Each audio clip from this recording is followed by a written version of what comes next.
ultimately we're dealing with the same exact issue that we've had over and over and over again, which is how, as a corporation, as a moderate amount of growth every year, it looks fine. And so it just becomes easier and easier to say, well, maybe we don't have time to think about that thing that future proofs us. Like maybe we don't have time to start thinking about adjacent industry that would delight our customers more, which would actually increase the likelihood that we're able to maintain those margins. I mean, one of the things I think is interesting about Apple is like the report came out that not only are they planning on creating this like new virtual reality headset, they're actually trying to create like a platform for it. So essentially, they're trying to create a new SDK for virtual reality that will make it easier to make virtual reality games. And the first thing I thought of there is like classic Apple. They are building something to delight their customers, and then their response to it is, but we can only do so much. So let's create an ecosystem where other people will be a part of our ecosystem and will do half the work for us.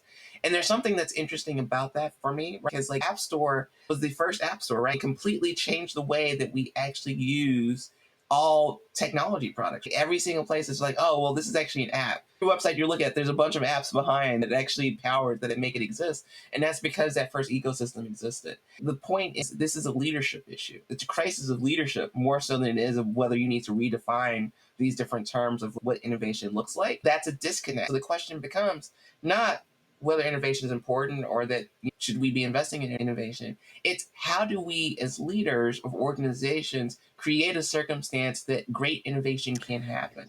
I think this is about discernment. I think much less about hiring the right people. They would hire who they needed to hire if they made decision that they needed to make. It's about, are they agile enough to make the pivot, and what is a cost to that pivot? Take a look at Netflix, right? Who's doubled down, who's gone really deep in this theory of hyper serving everyone.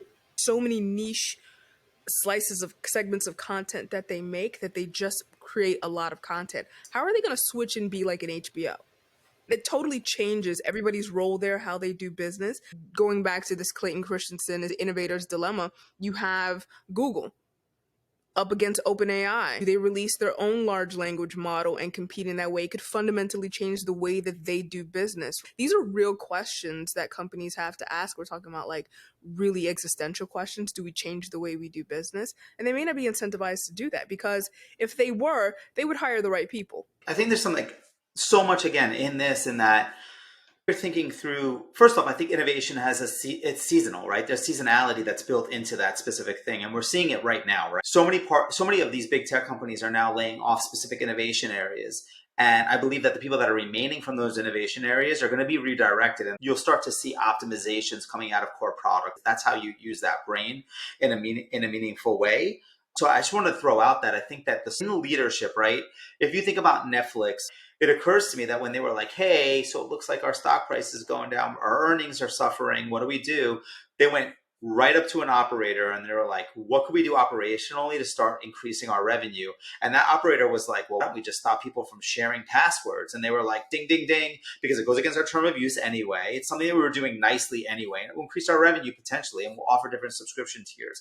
That didn't come out of an innovator, at least as far as any innovator that I could think of, right?